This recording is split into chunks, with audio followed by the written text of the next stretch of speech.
All right, good morning. Please be seated. This Article 39A session is called to order.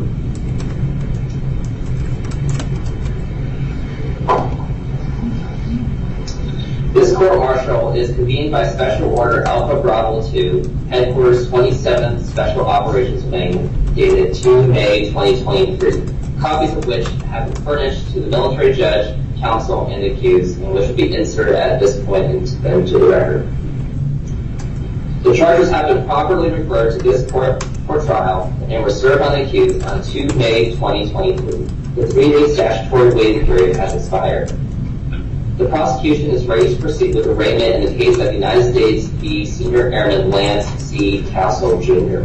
The accused and following persons detailed to this court are present: Lieutenant Colonel Elijah F. Brown, military judge; Captain Sharon E. Odasoa, trial counsel; First Lieutenant Zachary C. Lamb, assistant trial counsel; Mr. Daniel Conway, civilian defense counsel; and Captain Sarah C. Rakatan-Frick, defense counsel. The members are absent. Michelle M. Goodall has been detailed court reporter for this court and has been previously sworn. All members of the prosecution have been detailed to this court-martial by Lieutenant Colonel Aaron A. Wilson. All members of the prosecution are qualified but not certified under Article 27 Bravo and not sworn under Article 42 Alpha Uniform Code of Military Justice.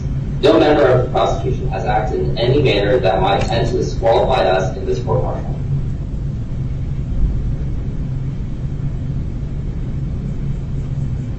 All right, thank you, Lieutenant Lamb. In that case, we will administer an oath to both you and Captain Otasawa.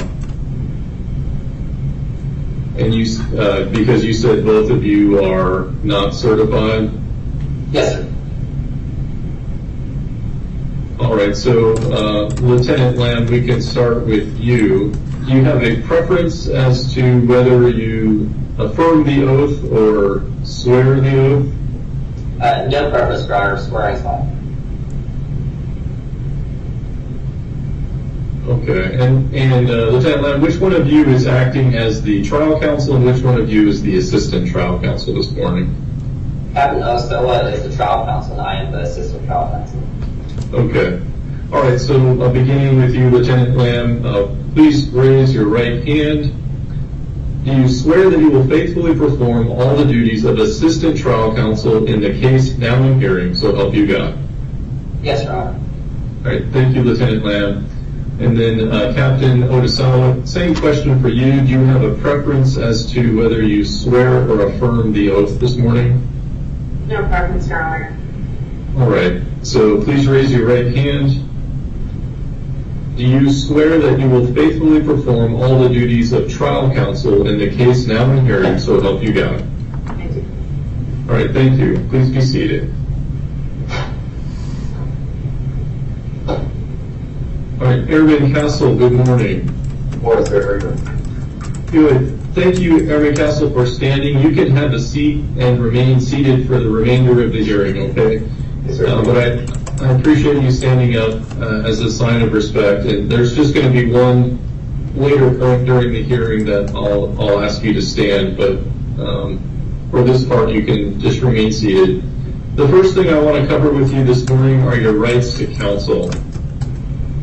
So first of all, you have a right to be represented by your detailed military defense counsel, Captain Sarah Rakatan-Frick. She is a lawyer certified by the Judge Advocate General as qualified to act as your defense counsel, and her services are provided at no expense to you. You also have the right to be represented by a military counsel of your own selection, provided that the counsel you request is reasonably available.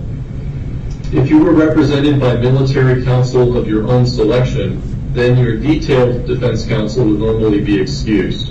However, you could request that your detailed counsel continue to represent you, but your request would not have to be granted. Do you understand that? Yes, sir. In addition to your military defense counsel, you have the right to be represented by civilian counsel at no expense to the government. Civilian counsel may represent you along with your military defense counsel, or you could excuse your military counsel and be represented only by civilian counsel. Do you understand that? Yes, sir. Do you have any questions about your rights to counsel? No, sir. And by whom do you wish to be represented? Mr. Conway and Captain Vazquez, sir. And by them alone? Yes, sir. Defense counsel, please announce your detailing and qualifications. Good morning, Your Honor. My name is Daniel Conway. I am admitted to practice in the District of Columbia and a member of the standing UC Bar. I'm not acting in the matter which would take disqualify me for this proceeding. And Mr. Conway, do you have a preference as to whether you swear or affirm the oath? I swear, sir.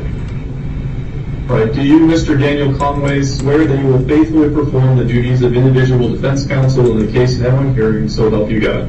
I do. Thank you, Mr. Conway. I am Captain Sarah C. Ractan Frick. I am an Area Defense Counsel assigned to JJD District 2, Edwards Air Force Base. I have been detailed to this court-martial by Lieutenant Colonel Jennifer Sanchez. I am qualified and certified under Article 27 Bravo and 42 Alpha, UCMJ. I have not acted in any manner that has tended to disqualify me.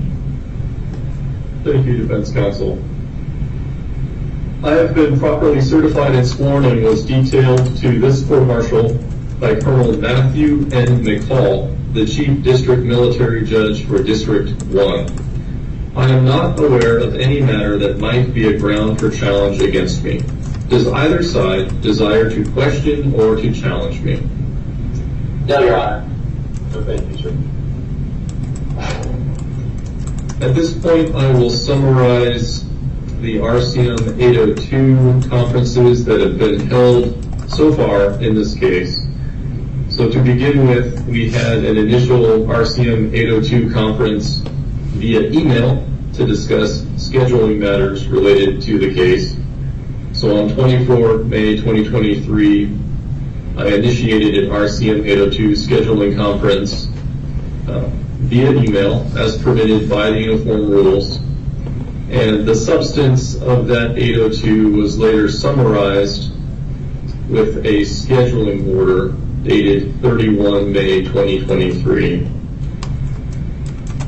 Trial counsel, do you happen to have a copy of that scheduling order that can be marked as an appellate exhibit at this time? Yes, Your Honor. All right, please mark that as appellate exhibit 1, describe it for the record, and then provide it to the court reporter via email. Yes, Your Honor. Appellate Exhibit 1 is a 5-page document dated 31 May 2023. It is the scheduling order for United States v. Senior Airman Lance C. Castle.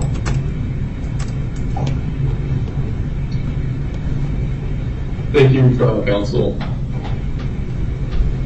After the scheduling order was provided to the parties, the court exchanged a number of emails with the parties, and what these emails discussed was the subject of the defense's anticipated request for an RCM 706 sanity board request. And so my questions to the defense were whether or not the defense or either party intended to request a continuance in light of that pending request, or if the parties wish to proceed with the arraignment and the motion, the defense motion seeking the release of Airman Castle from pretrial confinement.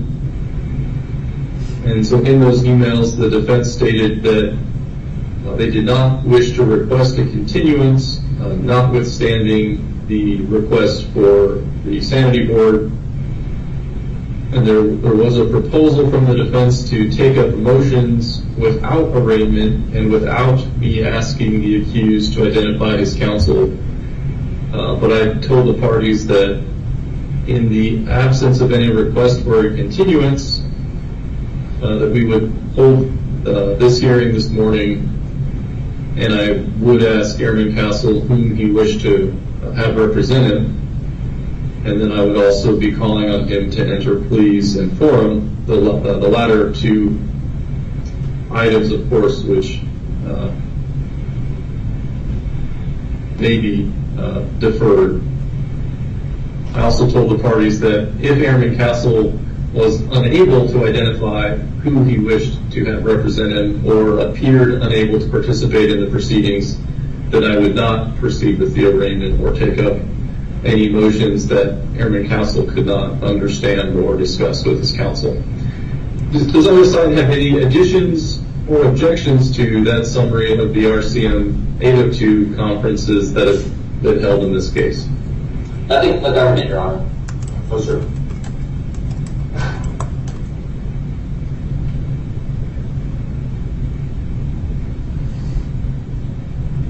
Okay, so defense counsel, I do just want to ask you about what I mentioned there in the 802 summary.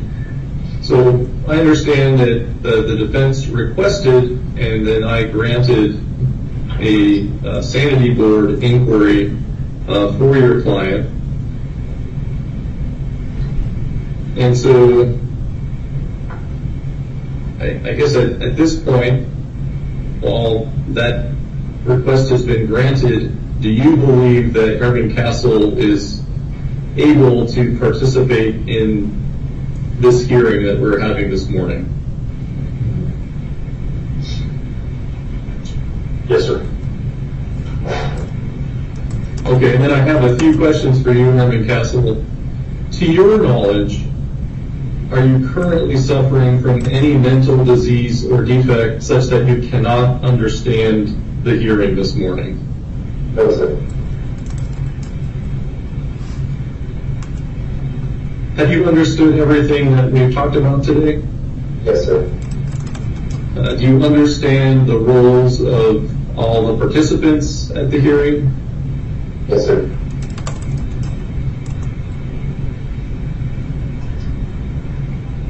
Okay, and so regarding the trial counsel, do you understand that generally the government has the responsibility at trial to present evidence tending to establish your guilt of the alleged offenses? Yes, sir. Okay, and then do you understand that for your own counsel, your counsel, your defense counsel, have the responsibility at trial to challenge evidence presented against you, cross-examine witnesses, and make arguments on your behalf? Yes, sir. And then with respect to me, the judge, do you understand that I am the military judge in your case?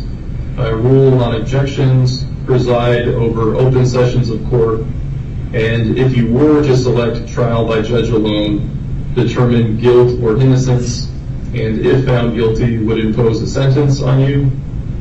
Yes, sir.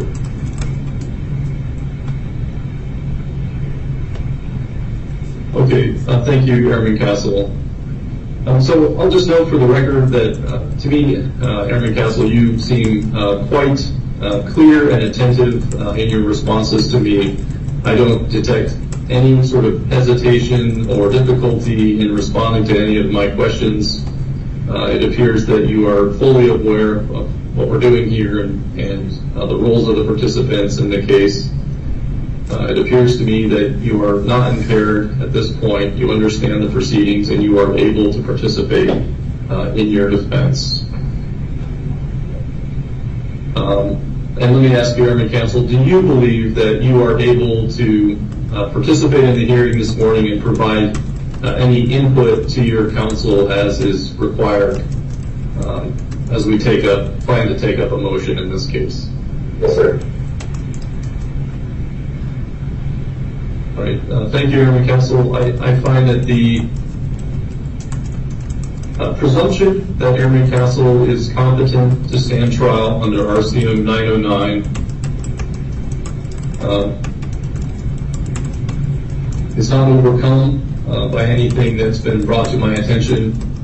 I find that Airman Castle is not presently suffering from a mental disease or defect rendering him mentally incompetent to stand trial. I believe Airman Castle was able to understand the nature of these proceedings and to cooperate intelligently in the defense of this case. So notwithstanding the court's finding that a good faith, non-frivolous request was made for a sanity board, Airman Castle is presumed to have the capacity to stand trial unless the contrary is established. The trial may proceed unless it is established by a preponderance of the evidence that the accused is presently suffering from a mental disease or defect, rendering him mentally incompetent to the extent he is unable to understand the nature of the proceedings or to conduct or cooperate intelligently in the defense of his case. There is insufficient evidence before the court at this stage to overcome that presumption.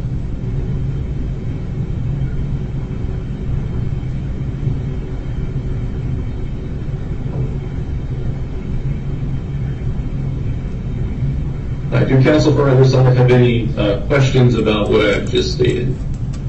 No, Your Honor. No, sir. Trial counsel will announce the general nature of the charges. The general nature of the charges in this case is one charge and specification of desertion in violation of Article 85, Uniform Code of Military Justice. One charge and specification of disrespect towards a Superior Commissioned Officer in violation of Article 89, UCMJ.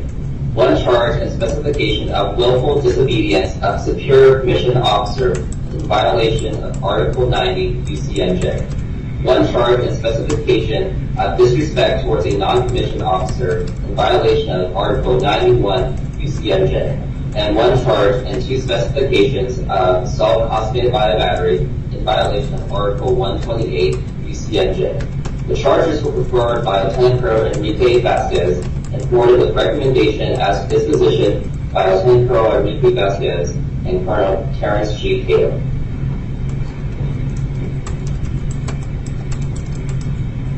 Trial counsel, what was the name of the last person you just mentioned? Colonel Terrence G. Taylor is the special, at that time, the special court-martial convening authority. We had a change of hands with that. Okay, so you just stated that the charges were forwarded with recommendations as to disposition by Colonel Vazquez and the convening authority, but if the convening authority referred the charges to trial, then it would seem that that officer didn't make a recommendation, but instead disposed of the offenses. I thought it meant to say to Colonel Terrence G. Taylor. Okay. All right. Thank you, trial counsel. Okay, Airman Castle, next we are going to go over your forum rights, okay? Yes, sir. You have a right to be tried by a court consisting of 4 members. You are also advised that no member of the court would be junior in rank to you. You may request that the members of the court be comprised entirely of officers, that is, commissioned officers, or of at least 1/3 enlisted members. If you do not make such a request, then the court shall be comprised of members in accordance with the convening order. Do you understand what I have said so far? Yes, sir. If you are tried by court members, the members will vote by secret written ballot, and 3/4 of the members must agree before you can be found guilty of any offense. If you are found guilty in a trial with members, you will have the option of electing sentencing by the military judge alone or sentencing by court members. If you elect to be sentenced by court members, 3/4 of the members must agree in voting on a sentence.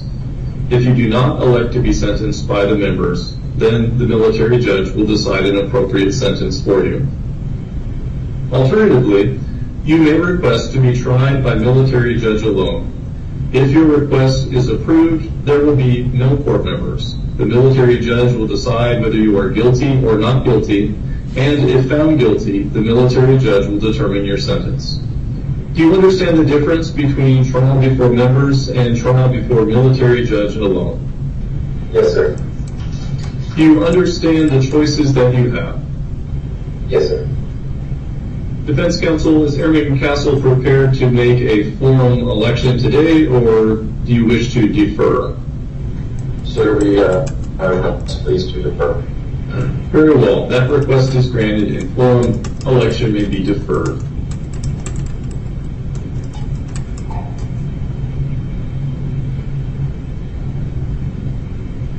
Airman Castle will now be arraigned.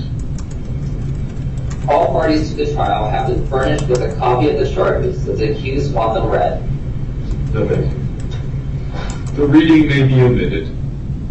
The charges are signed by Lieutenant Colonel Enrique Vazquez, a person subject to the code as accuser, are properly sworn to be before a commissioned officer of the armed forces authorized to administer oath, and are properly referred to this court-martial this court for trial by Colonel Terrence G. Taylor, the convening authority.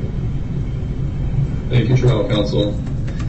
Okay, so Airman Castle, for this next part, I will be asking you and your counsel to stand, and I'll also be asking you how you plead.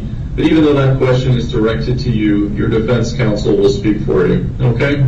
Yes, sir. Accused and defense counsel, please stand. Senior Airman Lance C. Castle, Jr., how do you plead? Before receiving your plea, I advise you that any motions to dismiss or to grant other appropriate relief should be made at this time. Your defense counsel will speak for you. So we would ask to defer entry of a plea and additional motions until after the awarded full settlement report. Very, very well. Please be seated.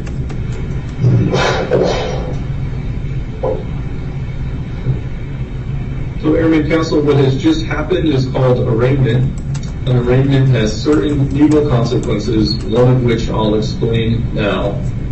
Under ordinary circumstances, you have the right to be present at every session and stage of your trial. However, if you are voluntarily absent at any point in this trial going forward, you may forfeit the right to be present. Future sessions and the trial could go forward even if you were not present, up to and including sentencing if necessary. Do you understand this? Yes, sir.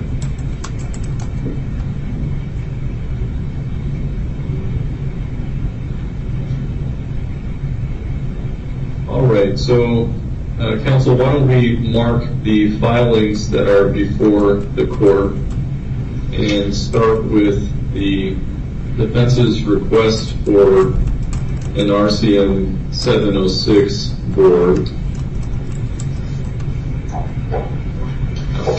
So defense counsel, would you please mark your request as appellate exhibit 2, describe it for the record, and ensure it's provided to the court reporter. Yes, sir. I have what has been previously identified as appellate exhibit 2. It is a defense motion for appropriate relief, an RCM 706 standing board. That document is dated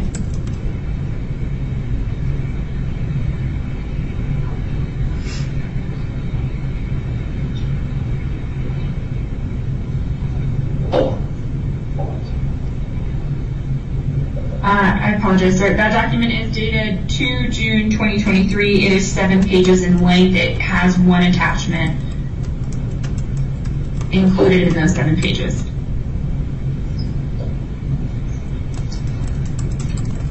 Okay, thank you, defense counsel.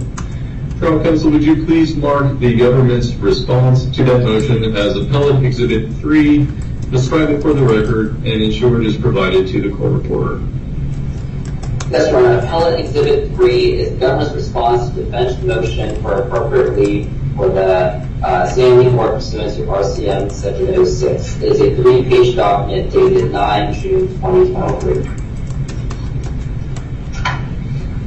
Thank you, trial counsel. And trial counsel, would you please mark the court's ruling on that motion as appellate exhibit 4, describe it for the record, and ensure it's provided to the court reporter. Yes, Your Honor. One moment as we pull up.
So, trial counsel, if you have the ruling to provide to the court reporter, I can describe it for the record. So, the court's ruling on the defense's motion for appropriate relief is a 4-page document dated 9 June 2023. It's titled Ruling and Order, Defense Motion for Appropriate Relief, RCM 706, Sanding Court. So that'll be appellate exhibit 4. Trial counsel, can you provide that to the court reporter? Yes, Your Honor. Okay.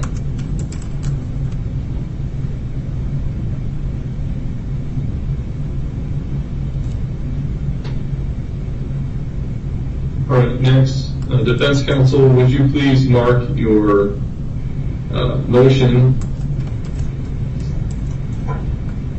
for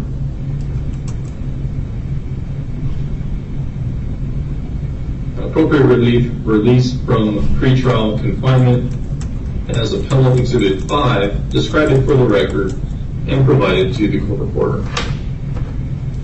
Yes, Your Honor. I have what has been previously identified as appellate exhibit 5, titled Defense Motion for Appropriate Relief Released from Pretrial Confinement. It is dated 2 June 2023. It contains 3 attachments. In total, it is 14 pages. Thank you, defense counsel. Trial counsel, would you please mark the government's response to that motion as appellate exhibit 6, describe it for the record, and provide it to the court reporter. Yes, Your Honor. I have what has been remarked as appellate exhibit 6. It is the government response to defense motion for appropriate relief released from pretrial confinement. It's a 20-page document dated 9 June 2023.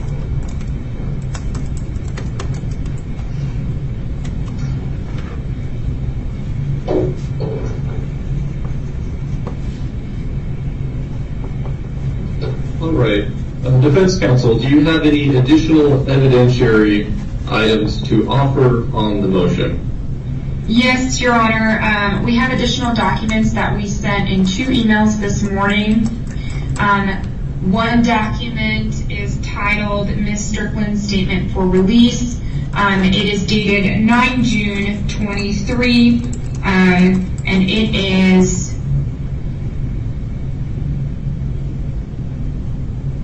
one page in length. Would you like me to mark it now as appellate exhibit 7? Yes, please. And I will provide it to the court reporter. Okay, so appellate exhibit 7 will be a statement from a Ms. Strickland, statement for release, 1 page. Yes, sir, dated 9 June 2023. Perfect, thank you. And in addition, I have 2 other documents. Do you want me to mark them separately, sir, as appellate exhibits, or combine them? You can mark them separately. Okay, sir, so the next exhibit I have would be appellate exhibit 8, and it is an email titled R.E. Senior Airman Castle Parental Leave. It is 1 page in length, and it is dated, actually it has various dates on it. So is it an email chain? Yes, sir. It's an email chain from June 8th, 2023 until 12 June 2023. Okay.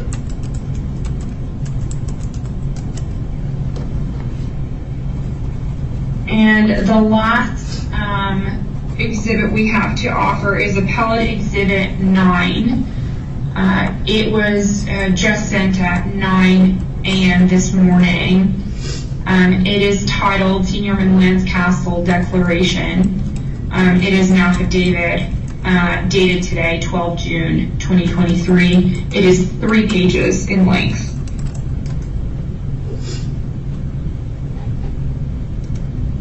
Okay.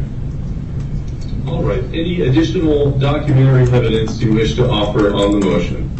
No, sir. Any witnesses you wish to call on the motion? No, Your Honor.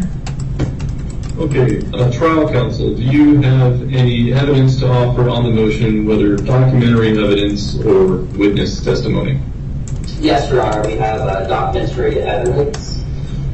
The first is a confinement order. Would you like me to mark that as Appellate Exhibit 10?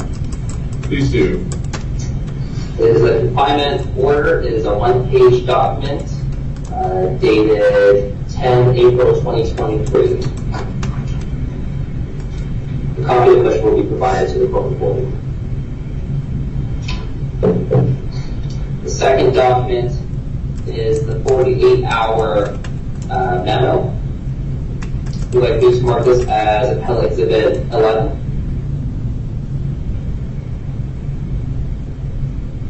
Hang on just one second.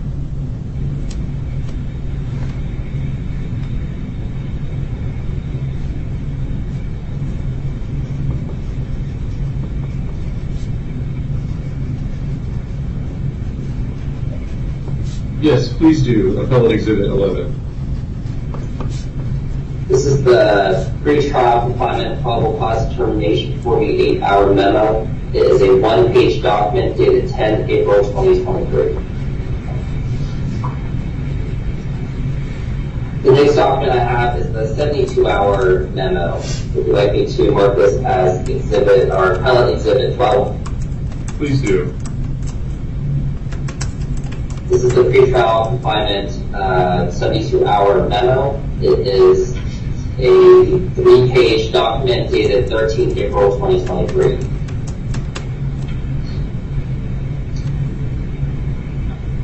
The next thing we have is a affidavit from Tech Sergeant Andrew J. Norris. Would you like me to mark this as Appellate Exhibit 13? Go ahead.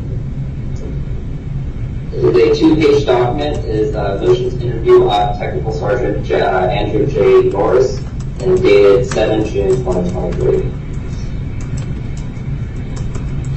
May I have a clarification on that? Is that the same affidavit that you submitted in the in your response?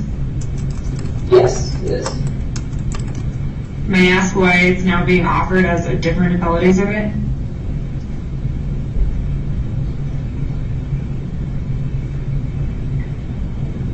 The trial counsel, is it already contained in the record? Yes, Your Honor, as an attachment to our government response. Okay. If it's already part of the record, then there's no need to additionally offer it on the motion. Yes, Your Honor.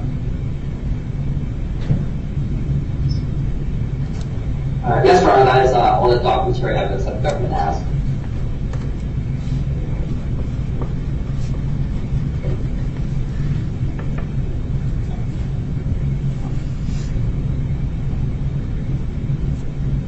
Okay, and trial counsel, have you sent me those exhibits?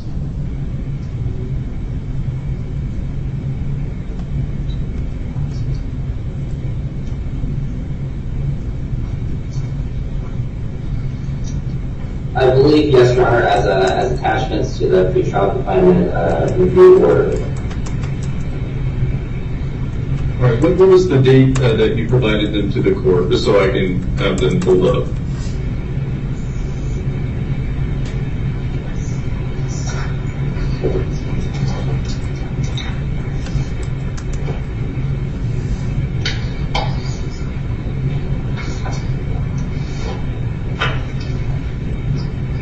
That would be 9 June 2023, Your Honor.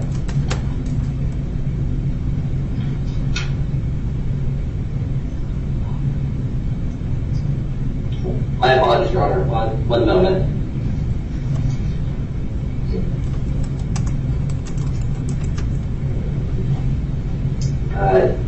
Not all the documents have been filed with the court, but we will do that after this, Your Honor.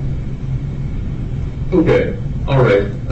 Yeah, please do. I do have the government's response, the government's filing, which was emailed to me on 9 June, but I don't believe I have the other, I don't believe I have Appellate Exhibit 11 or 12.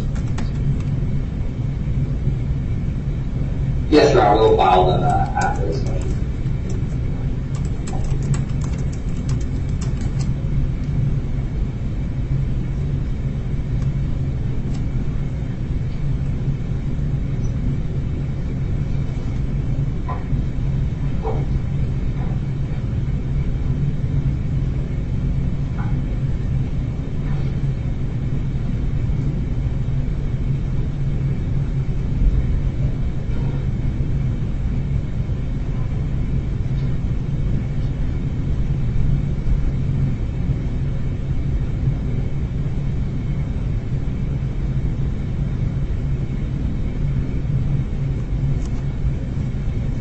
All right.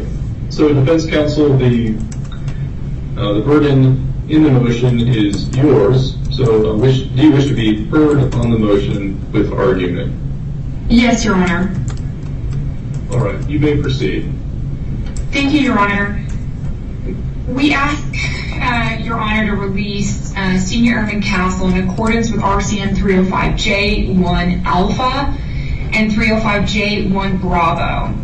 The evidence that we have supplied, and even the government has supplied, shows by preponderance of evidence that the pretrial confinement review hearing officer abused his discretion, and new evidence in light of his inability to access adequate medical care allows you to have the discretion to release Senior Airman Castle.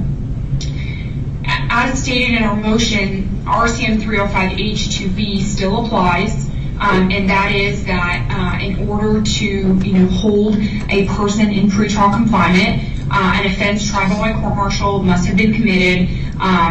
The confinee must have committed it, and confinement is necessary because it's foreseeable that the confinee will not appear at trial, a pretrial hearing or preliminary hearing, or the confinee will engage in serious criminal misconduct. And then finally, less severe forms of restraint are inadequate.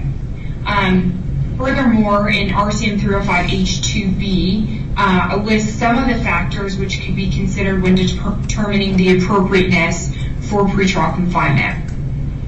And so there is a clarification that I'd like to make in the government's representation on US v. Gaither, and that is 45 MJ 349 350. It is a CAF opinion, 1996. The government cited it in their motion as, at least what I interpreted it as, to mean that you are only to consider the things that was presented at the pretrial confinement hearing, and that's just simply not true. That case, the issue that CAF dealt with was whether the Air Force Court of Criminal Appeals abused its discretion in upholding the trial judge's denial of the defense's motion for illegal pretrial confinement on its sentence credit. And the court there found no abuse of discretion, but had some, tangential comments with regards to defense's first filed motion. And there, the court was stating that when the judge considered the second motion, which is the motion for illegal pretrial confinement sentence credit, it could not change the rationale on the first motion when it found that the judge changed his rationale with regards to facts that he considered that were filed in the second motion but not in the first motion. So with that clarification, sir, all of the facts that we have filed in this motion are right for you to consider in accordance with US v. Gaither. That being said, with respect to the PCRO hearing officer abusing his discretion when he didn't consider all the facts before him, we have filed an affidavit from our client with regards to the specific details on what was not considered by the PCRO hearing officer. And specifically, I'd like to direct you to his diagnoses that were also presented in the pretrial confinement hearing, and then also the facts that were not adequately considered with regards to the circumstances surrounding the assaults as charged. Here, it's as though the PCRO hearing officer neglected to actually see that Senior McCassell had significant health concerns. In addition, was facing and is facing, some PTSD symptoms and trauma that caused him to react the way he did with regards to the assaults on the charged people. It's not that he is a danger to society.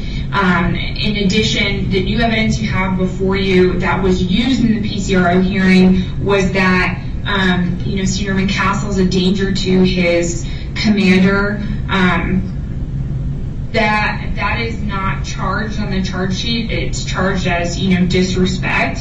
It is not charged as alleged in the PCRO hearing, where they said that he was possibly being looked at for being an active shooter or anything like that. All of that is uncharged misconduct here. It's not at issue, at least it's not charged, which means that the government didn't have enough evidence to charge it. In addition, there were some inaccuracies that Senior McCassell notes in his affidavit. There was some concealment as to where Senior McCassell was supposed to be. Admittedly, he wasn't at his place of duty, but he was going to his mental health appointments. And when he was called and told by his shirt to go to mental health, he was making those appointments. It wasn't as if he was leaving those appointments, and the only reason why he wasn't showing up to work was because he was feeling these triggers and sensations where he found that his command team, he was afraid of them. And so because he was afraid of them, that led to him not going there, but still meeting all of his medical appointments. In addition, the PCRO failed to note, that he was taken to the ER for his medical concerns. He faces severe hypertension, and so his blood pressure skyrockets. And so it wasn't until 2 weeks ago that he actually had access to his blood pressure medication. And so he was taken to the ER for his hypertension, and that was that the PCRO had that evidence before him and failed to consider that.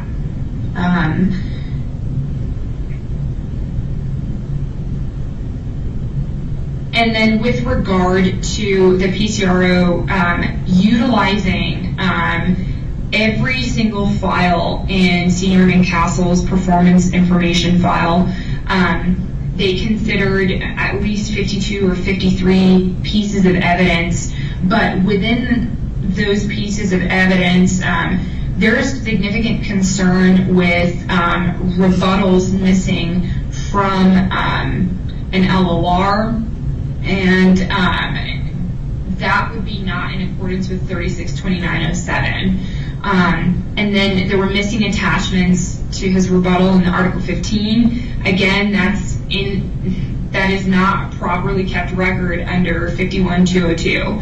And so for those considerations, we believe that the PCRO hearing officer abuses discretion, relying on not the entire facts and circumstances to withhold his decision. In addition, what we have provided under RCM 305J1 Bravo are additional statements that were not available at the PCRO hearing that allows us to file for his pretrial confinement release. So beginning with some of the evidence that the government gave you was Tech Sergeant Norris's statement. Tech Sergeant Norris's statement corroborates the fact that Senior McCassell's access to medical care has been subpar. Tech Sergeant Norris states The med clinic is slow. Senior Airman Castle has the same health concerns as all the base populace. The difference between him and everyone else is that someone on base gets sick, they can go to urgent care. Senior Airman Castle cannot. There are procedures to make sure he's okay, but there is no sick call for him available, and he's limited to what he has access to. And what you find is that in Senior Airman Castle's statements, in both the affidavit that was attached by Senior Airman Boyd in the first attachment and this one that we have supplied today, shows you what exactly he's had access to. For 18 days he wasn't given access to his normal medications, and Tech Sergeant Norris corroborates that. He says that sometimes people didn't have the training, and if they don't have the certification, they can't handle the medication. Additionally, he says that there were some issues with who prescribed the medication because it wasn't in his profile, and so there was some severe hiccups to him actually getting medication. Up until 2 weeks ago, Senior Airman Castle did not have access to his hypertension medication. And so his blood pressure was continually high. And so he had, palpitations that he felt, and he felt the effects of. And ever since he's gotten access to that medication, because of the cumulative medications that he's on, which is approximately 10, he doesn't feel well. And so when he raised those concerns to his provider, he has still yet to be seen for them to address the medications. And this is just not right. And so he is unable to have the same adequate medical care that we would expect a normal person would have, or a normal pretrial confinee would have. And so, sir, with respect to his mental health care, he's only allowed to see a mental health provider once a week, and that's on Wednesdays. And so he is not able to be in his inpatient-outpatient program that he was, before, where he was seeing a medical provider pretty regularly, and now he's just limited to one day. And so with that, he's not having adequate medical care and access to medical care. In addition, we have an affidavit by Ms. Mackenzie Strickland. In those statements, she has stated that they have had a baby. Senior Airman Castle is now a father. She gave birth last week, and that she is located in Loveland, Texas, which is approximately an hour and 25 minutes from the base.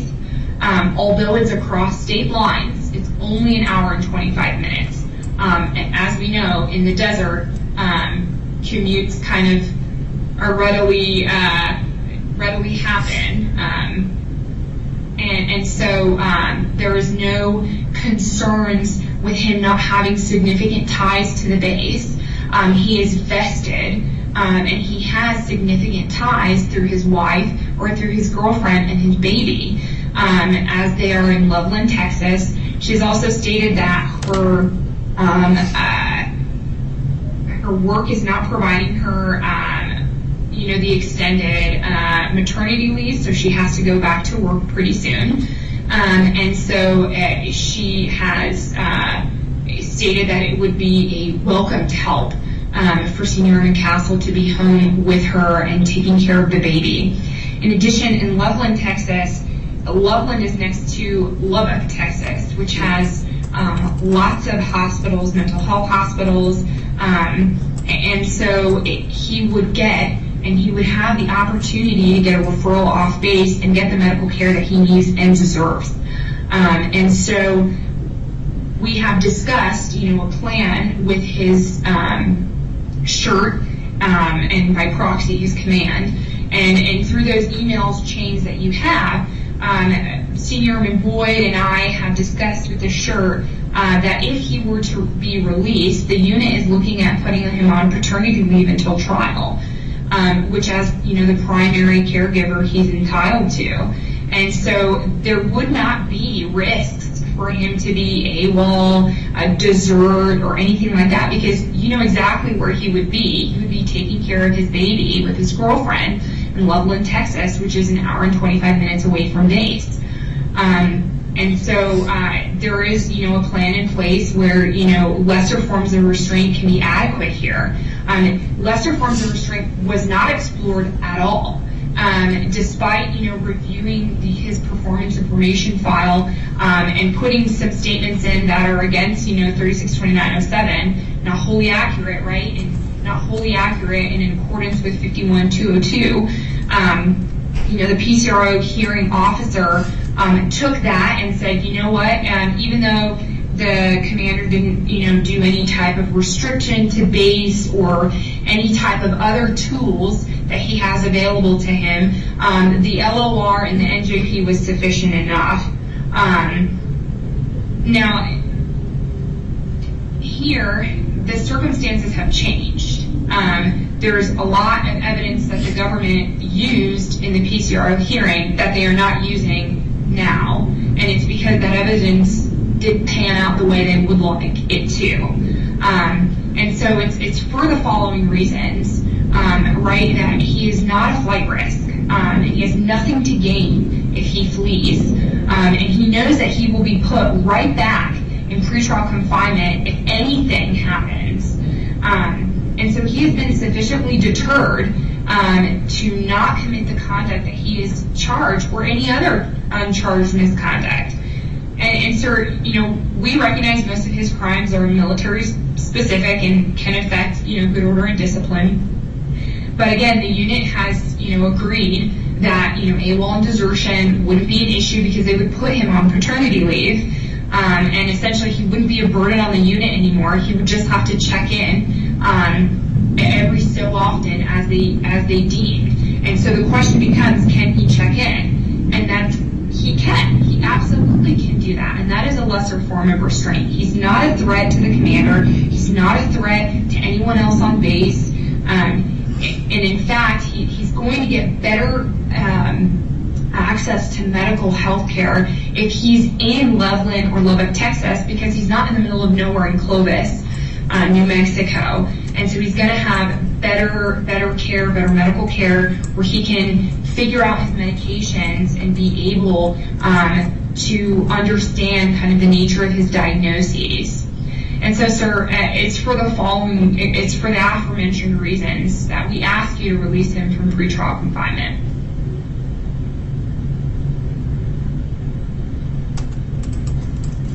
Okay, thank you, Defense Counsel, for your argument. I do have some follow-up questions for you.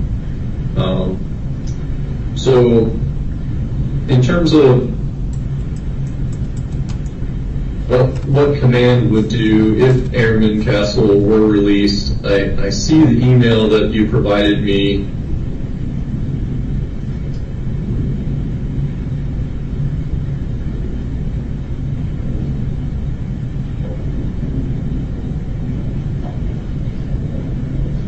And I guess it looks like it's an email from your paralegal. Senior McBoyd. Yes. Yes. The nature of the conversation was we all had a three-way conversation on the phone, and because I was on leave last week, I had Senior McBoyd send an email. When I looked at the email this morning, I realized it was not the summation of what we talked about. She posed a question rather than stating what we talked about. And so it is with that I sent the follow-up email. But it's my understanding from the conversation we had that is something they are considering. Now, as you know, sir, as the regulation is written, they're more than welcome to change their minds. They told me that they would look at that and they were considering that. All right. So I hear sort of multiple proffers from you as defense counsel about what was said or stated, but the evidence that you've offered on the motion is the email. So okay, all right. So let me go back to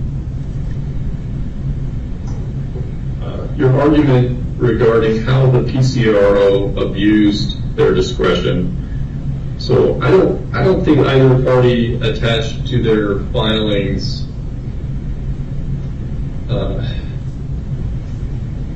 the report, sir? right It's attached to mine as attachment 1, sir, or attachment 2.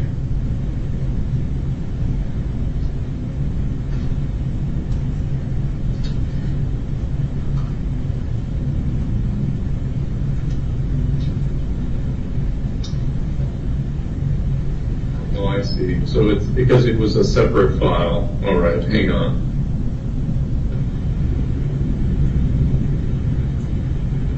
I apologize, sir. It would be attachment 1. It's dated 15 April 2023. The 7 day. Okay. All right. So much of your argument is about your client's medical and mental health needs. So looking at the 7-day review report,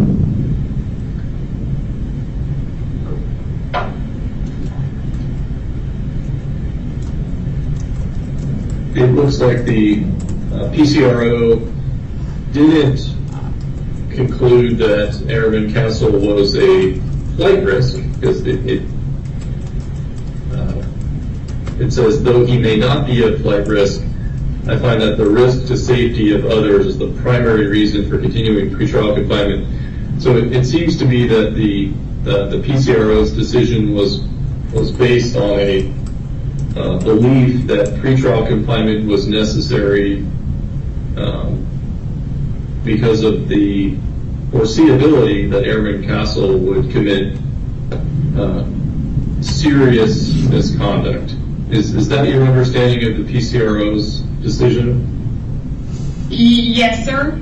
And to note, he's been 63 days without incident, and that they found that he was a safety risk due to, some active shooter statements and observation reports that is not charged here, nor is mentioned by the government in their response filings.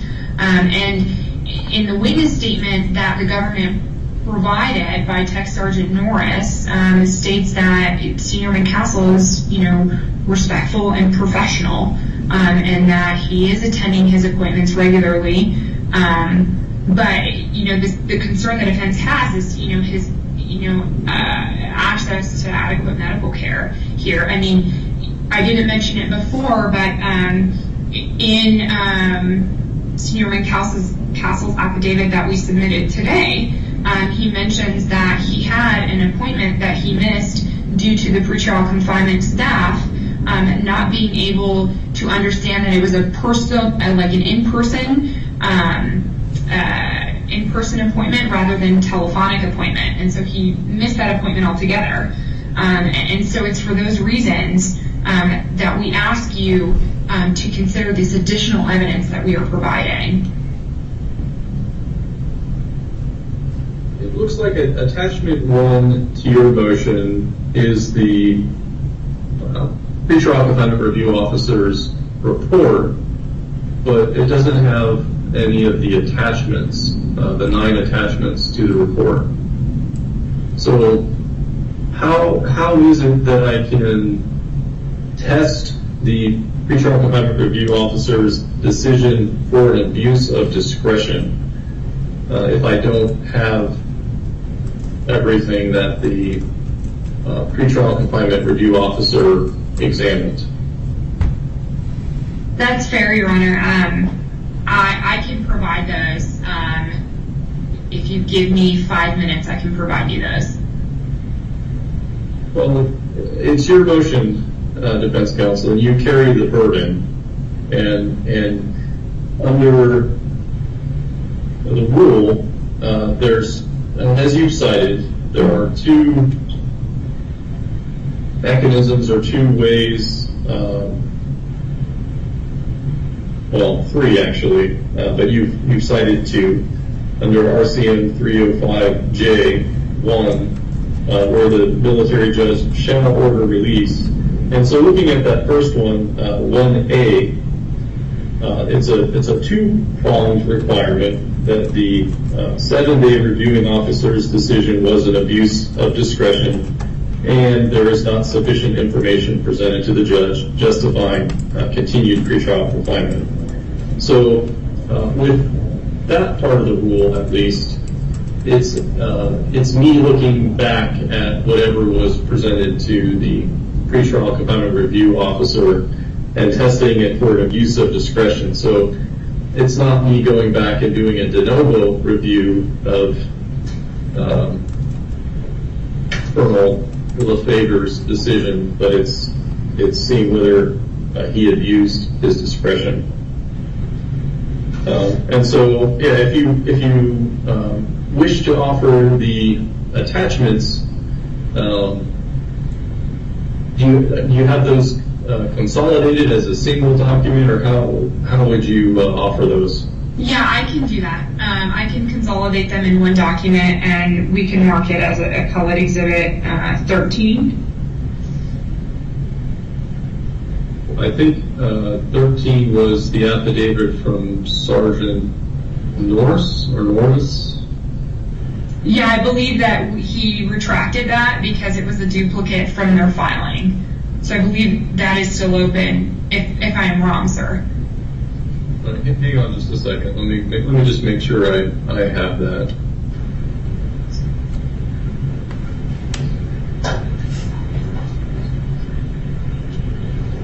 Yes, Your Honor, and for the government, it's our understanding as well that it should be appellate to the 12.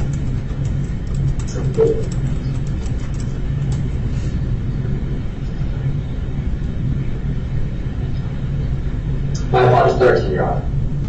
Okay.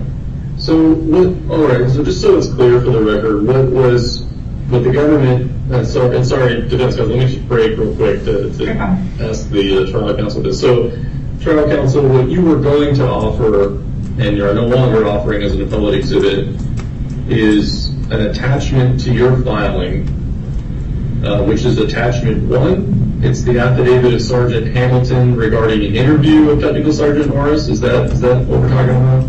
Yes, Your Honor. Okay.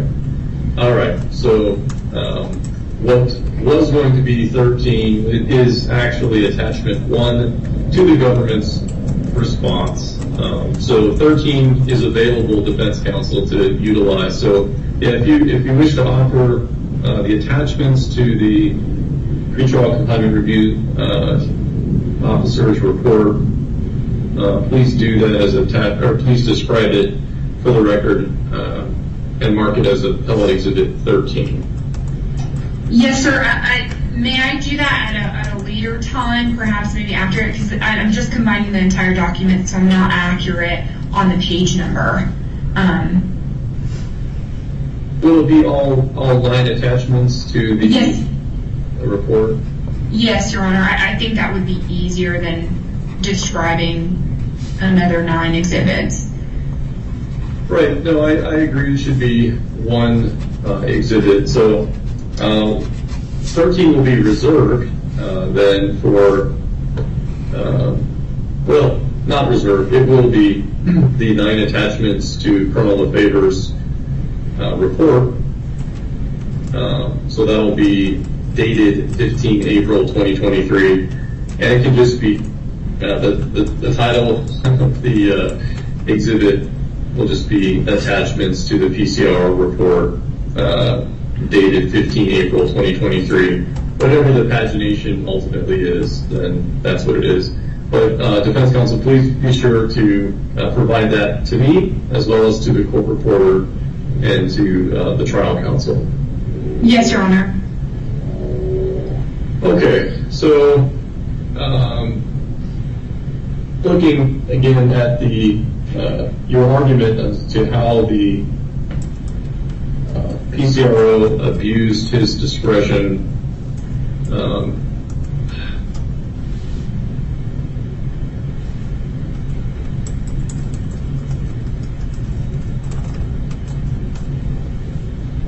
you referenced your client's medical concerns. For example, the severe hypertension which you said your client only received medication for, or his medication for, about 2 weeks ago. Where should that factor into my analysis under 305J1A or B? Because you're not making a motion for, well, what you are making a motion for is release from pretrial confinement, which, you know, my authority is pretty narrowly constrained by the rule. So what is it about the medical concerns and access to medical care that impacts the PCRO's conclusion that Airman Castle foreseeably would commit further serious misconduct? Yes, Your Honor. So the first question you asked is, how to, consider it with respect to RCM 305J1A. And so that it provides kind of two nuances, right? Of abusive discretion, and it provides information, right? So the information about his hypertension, my understanding, based on the affidavits submitted by Senior Airman Castle, was that it was presented, but it was presented in such a way that it was presented to the PCRO as medical concerns with the medications that he had. It was presented in argument from his defense counsel, Captain Tirado, and it was also presented in his unsworn statement to the PCRO.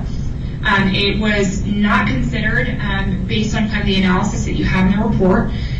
Additionally, it satisfies the second clause to RCM 305J1A, which is and new information.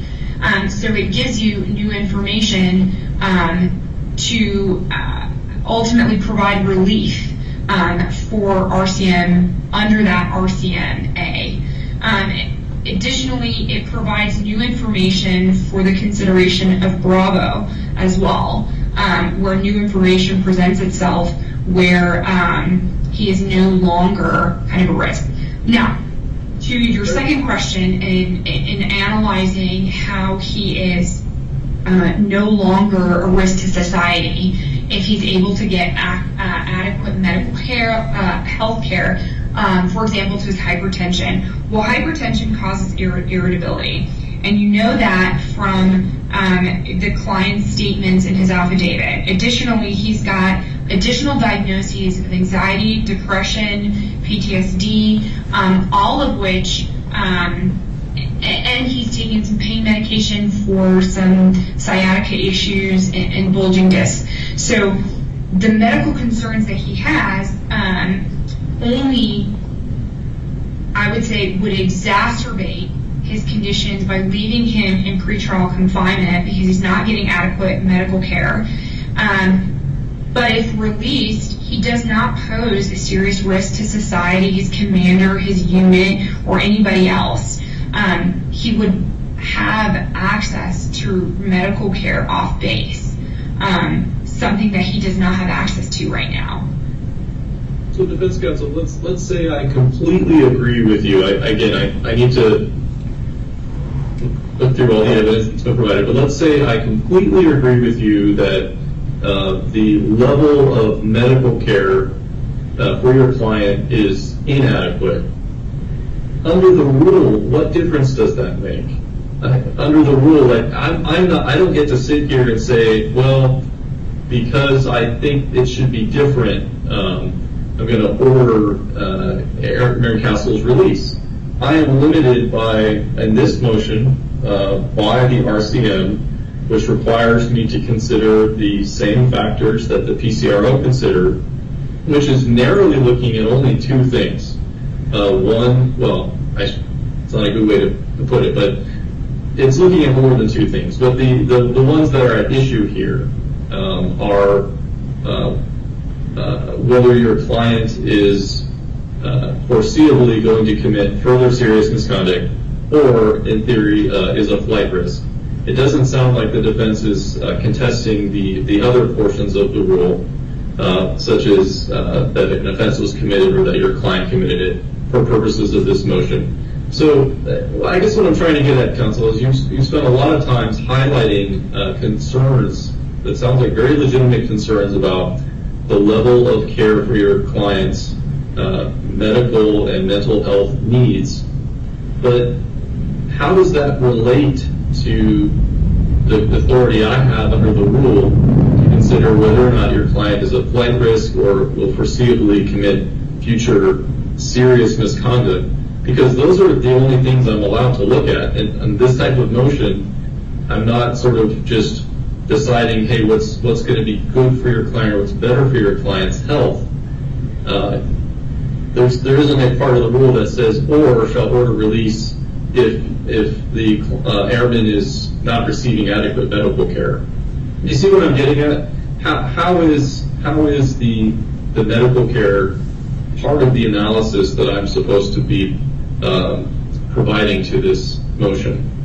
Yes, Your Honor, and it relates to the foreseeability of him committing misconduct. Your Honor, in this case, the facts and circumstances were such that there were significant mental health concerns that the client had prior to committing the misconduct. And so, as he's been in, pretrial confinement, he's been 63 days without, any incidences. And so he doesn't have, the foreseeability of misconduct. And so the medical health care plays into the facts and circumstances that surrounded the rationale and the reasons why misconduct occurred. And so understanding the underlying facts and circumstances with his, medical diagnoses, and then it's exacerbated by putting him into pretrial confinement because he's not getting adequate medical health care. It allows you the facts and circumstances that surrounds the foreseeability of whether or not he's going to commit future misconduct. Okay, so is it your position that the original alleged offenses for which your client was placed in pretrial confinement were, I guess, caused by or medical issues or mental health concerns, or maybe exacerbated or made worse by those things? Yes, Your Honor.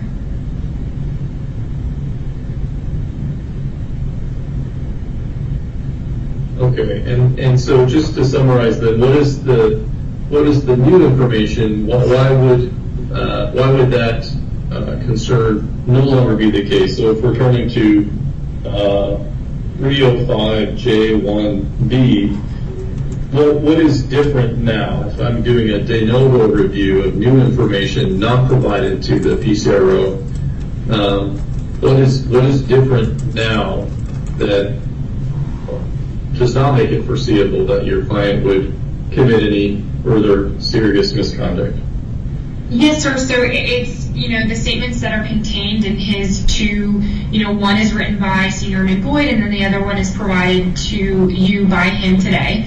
And it's the statements that he's been, 63 days without incident, no issues. I mean, he missed, medical appointments, but not due to, his lack of care or responsibility, but kind of just negligence by the confinement staff. Additionally, Tech Sergeant Norris' statement that was provided to you by the government, it states that he's professional and respectful and they've got no issues with him. And so that is new evidence that you can consider. New evidence with regard to kind of his mental health circumstances at the time, and then mental health now are right to consider as well as new information provided. And the new information also provided is the diagnoses that he has and the inadequate medical treatment, you're allowed to consider in new information, because it does relate to whether or not he's a flight risk, especially, with regards to his Mrs. Strickland and their baby being born in Loveland, Texas, which is, an hour and 25 minutes away from Clovis. Those are all evidence that is new, that, keeps him, RCM 305H discussion talks about the factors you can consider, and one of it is, ties to the locale.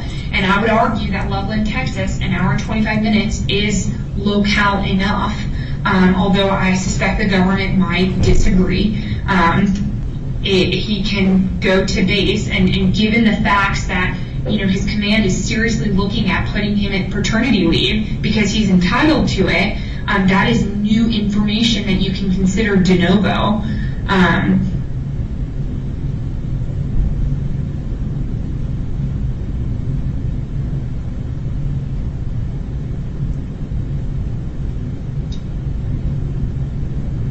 Okay.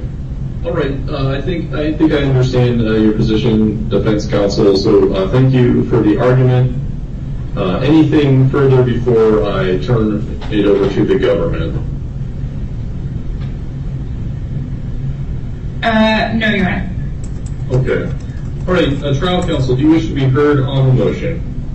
Yes, Your Honor. All right. You may proceed. Yes, Your Honor. Good morning. As we noted in our response, we asked that you deny defense's motion to release the accused from pretrial confinement as they have not met their burden. As explained under RCM 305J, the defense may move the court for relief from pretrial confinement if they meet their burden by preponderance of evidence of showing any of the three factors under the same rule. Specifically that there was abuse of discretion, that there was information not presented, or that the government didn't comply with the 48-hour and the 72-hour review. The one that defense counsel raised today was the abuse of discretion. They explained that information was missing from the report, or that there is now new information. Your Honor, it is the government's contention that this is not new information. It's just information that they have repackaged.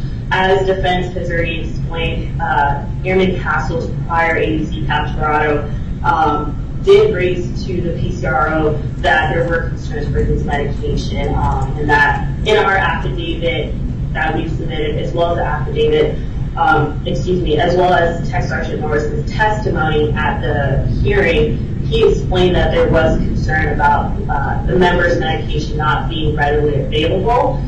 In our affidavit, Tech Sergeant Norris explains that issue. Essentially, medical cannot just provide the member's medication if it is not on record, meaning that either he was not diagnosed by the base's medical team, or that he was diagnosed off base and those prescriptions were not provided to on base. So they have to first confirm what those medications were, who prescribed them, and then provide them to confinement to give to the member. You can't go to the member's house and just take the medicine from his medicine cabinets. They have to follow procedures to make sure that it's actually correct.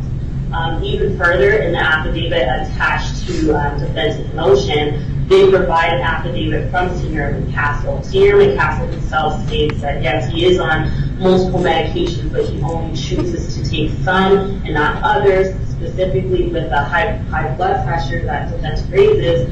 Airman Castle in his statement says he chooses not to take it. So defense can't raise the concern that he's not getting medical care when the defendant is choosing not to take it. Additionally, the other evidence that defense is raising as new information, specifically about his paternity leave, was raised at the 7-day hearing. Capturado raised to the PCRO that his partner was expecting at the time. So essentially, and she's expecting, she's going to give birth, hence paternity leave.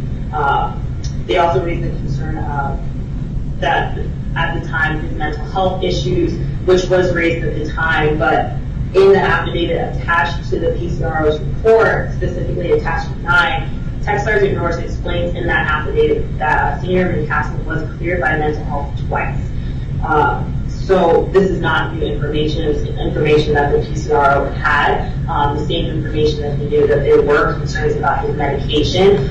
He since has received his medication, and in our affidavit, Tech Sergeant Norris explains that there's a procedure into how they give the medication, but when they do provide him his medication, he chooses not to take it. The only two medications he chooses to take are his Adderall and melatonin.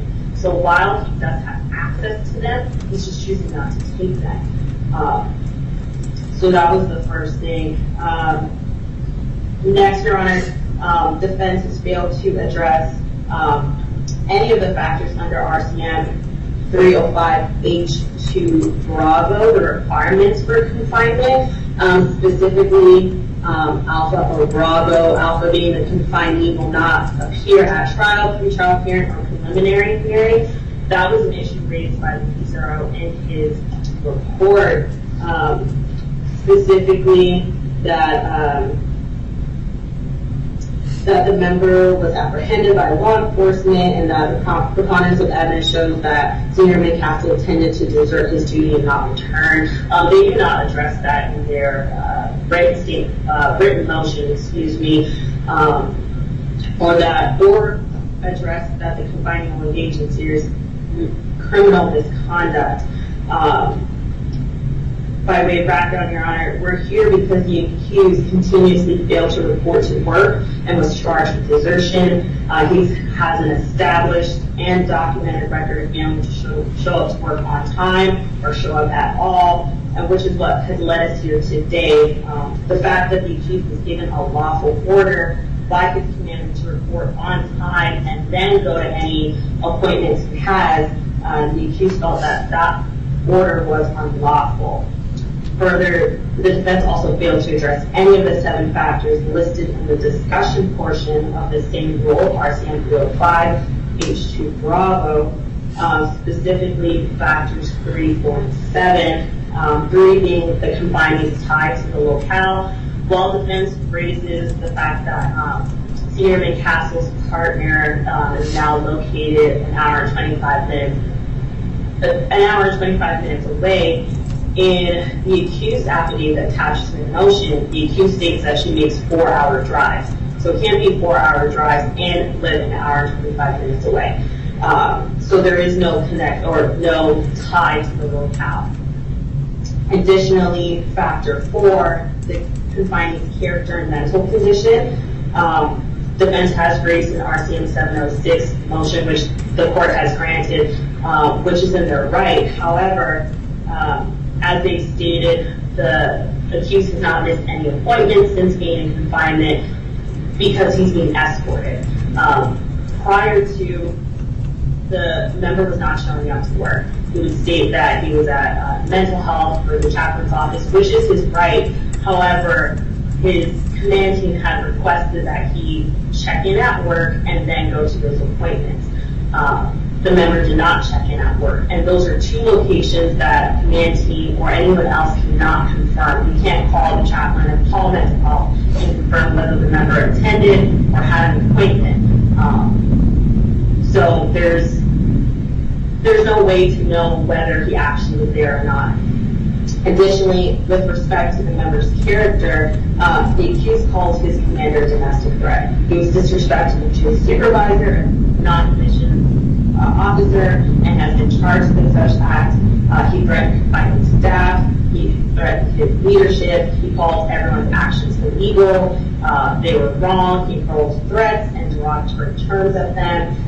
He made statements regarding threats and fighting, and explained that he was not liable for his actions if released. And lastly, factor 7, the likelihood that the confining can and will commit future serious misconduct if allowed or given back to liberty. The accused again stated to confinement staff that he wanted to punch his commander, that he wanted to fight confinement staff, and to a degree did that. The member is charged with assault. He broke the confinement staff's nose and injured another's leg. And then lastly, Your Honor, under 305, the defense failed to show that there was an abuse of discretion. While not required by the rule to establish a plan to ensure that the member will show up to trial, again, this case is about desertion. The member failed to show up to work. And while defense raises the tentative plan that the member be released on parental leave, there's no guarantee that he will return. He is charged with desertion. He failed to show up to work. Defense raises the plan that if he's allowed to leave, all he has to do is check in with his unit so that he's in compliance. This check-in process was already required before we got to this point. He was going to appointments, which is his right. All that they asked was that he check in with the unit on time, at reporting time, and then go to those meetings. If he didn't do it then, why did he expect him to do it now? Defense reasons that he's now learned his lesson, that he's being compliant. However, there's no guarantee of actions once released. Now that he's in pre-trial confinement, his movements are controlled by confinement staff. He doesn't miss appointments because the confinement staff has to take him to those. Therefore, Your Honor, barring any questions, it's the government's potential that you deny this motion for pre-trial confinement. Okay, thank you, trial counsel, for the argument. I do have a few questions. The first is, looking at the PCRO's memo, to me it's a little bit contradictory because in one part, in paragraph 7, the PCRO wrote, I do find by a preponderance of the evidence that confinement is necessary because it is foreseeable that Airman Castle will not appear at trial, pre-trial hearing, or preliminary hearing, and Airman Castle will engage in serious criminal misconduct. But then down in subparagraph F of that paragraph, the PCR writes, though he may not be a flight risk, I find that the risk to safety of others as the primary reason for continuing pretrial confinement. So that latter sentence seems to read as if the PCRO did not think that Airman Castle was a flight risk because he wrote, though he may not be a flight risk. So what is, I guess, first question is, what is the government's understanding of what the PCRO's finding was in this case? Yes, Your Honor. It was our understanding that the PCRO did find that Airman Castle was a flight risk, which is why he was put in pre-trial confinement. I can't speak to his report specifically, whether he just didn't do a precursory read before he submitted it and meant to say that he was a flight risk, but hope that was not. And I don't want to speculate to it, but based on the entirety of the report, it is our understanding that the PCRO did find that pre-trial confinement was appropriate in this case. Well, obviously the PCRO found that, but between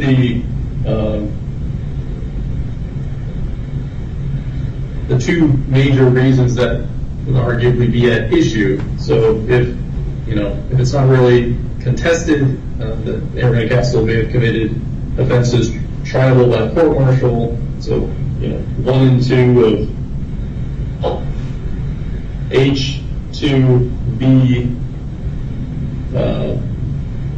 If we're looking at, okay, is there a flight risk or is there a risk of further serious criminal misconduct? On its face, the PCRO's memorandum seems to say two different things. I think a fair reading of it anyway is that the PCRO definitely found that there was a risk of safety to others, and so that would be perhaps indicative of the PCRO's finding that it was foreseeable that Airman Castle would engage in serious criminal misconduct. So, okay. So the next question is for you, trial counsel, is if I am looking at this now de novo, if I'm looking at any new information that the defense has provided, what is the government's position now as to whether Airman Castle is a flight risk or whether it's foreseeable that he would commit serious criminal misconduct, and why? Yes, Your Honor. With respect to flight risk, Your Honor, I think it is possibly foreseeable that he could be a flight risk, Your Honor. He is charged with being AWOL. It wasn't one incident. It was multiple instances of failing to report to work.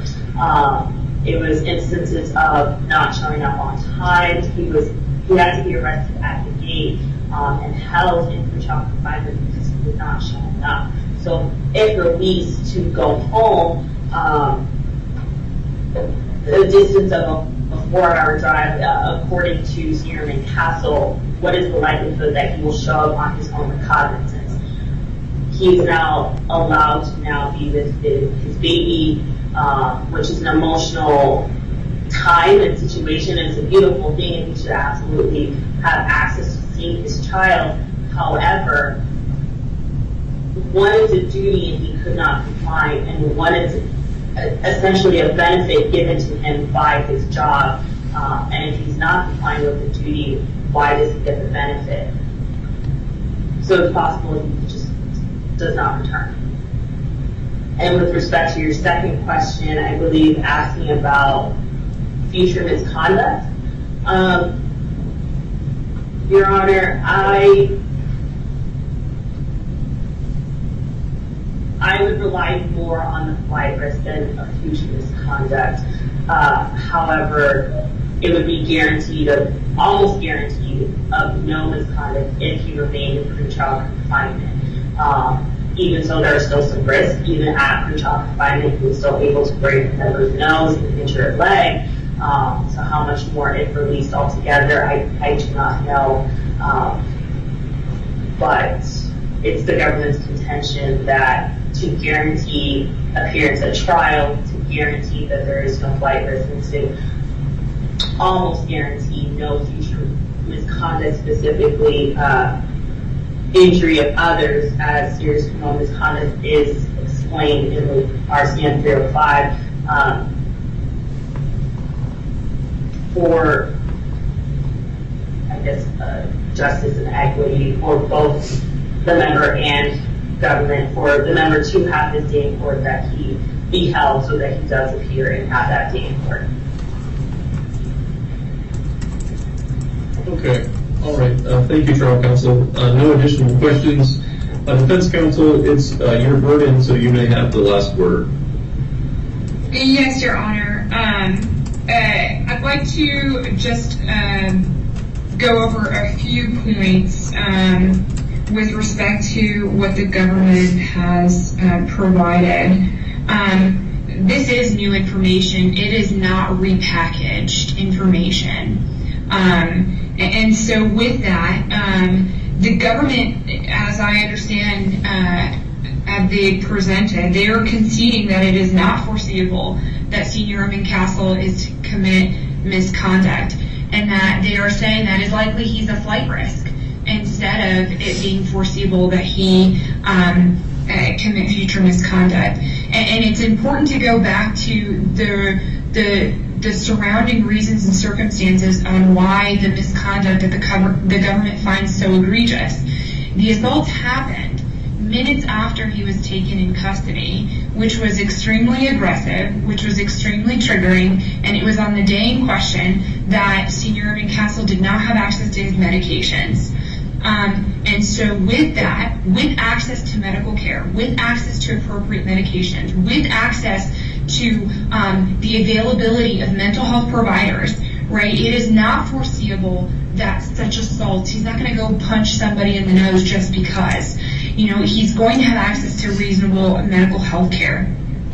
With respect to being a flight risk, he is not a flight risk. The PCR noted it as, they wrote it, you know, though he is not a flight risk, we find that he is, you know, he is at risk of, you know, hurting society or hurting somebody in the command unit. That is not the case here when parental leave is an option, and it is an option that the commander is considering seriously. He would be able to able to abide by the check-ins, because they're not daily check-ins where he has to go before 7:30, before his appointments, to the unit. It's a check-in by a text message or a phone call. That's absolutely something that he could do. That's absolutely something that he was doing, because when he was arrested on 10 April 2023, the unit was communicating with him. The shirt messaged him and said, hey, I need you to meet me here. And what did he do? He said, okay, and he met them there. And that's when he was arrested. So it's not foreseeable. It's something that he's just not going to show up and do.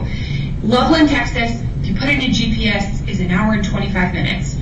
Regardless of what the affidavit said, the affidavit says it's approximately 2 hours, one direction, one way. I don't know traffic there. I know how traffic is in LA, but it's certainly reasonable that he can get to Clovis, New Mexico, and on base within, a reasonable time limit. It is considered locale.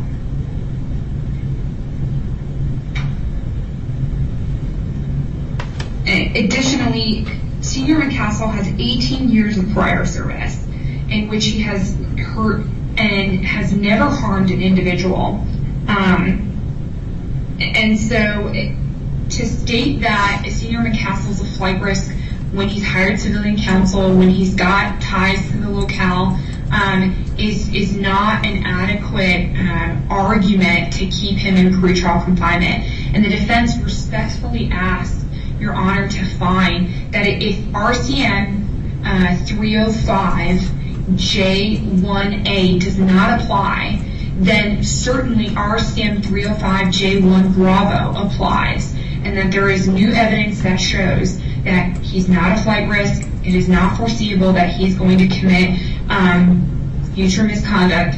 There are lesser forms of restraint available. There is a plan for him to go on parental leave. And so we ask that you release Senior McCassell from pretrial confinement. Thank you, defense counsel. You mentioned 18 years of prior service. Will that be reflected in the attachments to the PCRO's memo, or where do I find that in the record? Yes, Your Honor. So that would also be in the PCRO attachments. I have the pagination ready for you for Appellate Exhibit 13. It is that is 318 pages.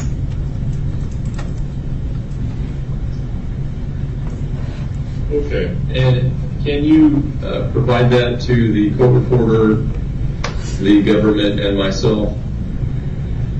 Yes, Your Honor. I think what I could do, if you'll allow me, I could just drop it in the chat here, if you're amenable to that, or I could also email it.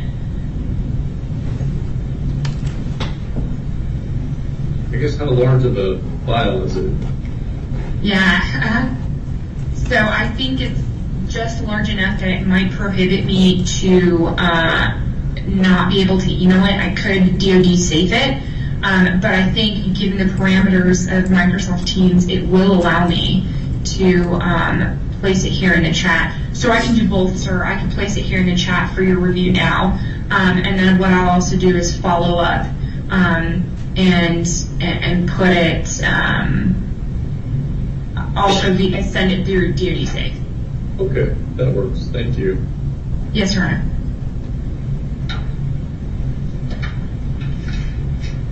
All right, so I will need to take some time to review all of the information provided me, and then what I anticipate doing is once I've reached a decision, I'll provide a notice of ruling, and then follow that up with a full written ruling on this motion. So, all right, before we conclude the hearing, is there anything else from either side that the parties would like to have marked as an appellate exhibit, such as some of the email traffic that was summarized in my 802 summary? Nothing from the government, Your Honor. Thank you, sir. Okay. Is there anything from either side to take up before we adjourn the hearing? No, sir. No, Your Honor. Okay, very well. This Article 39A hearing is adjourned. All rise. Okay, thank you. Please carry on.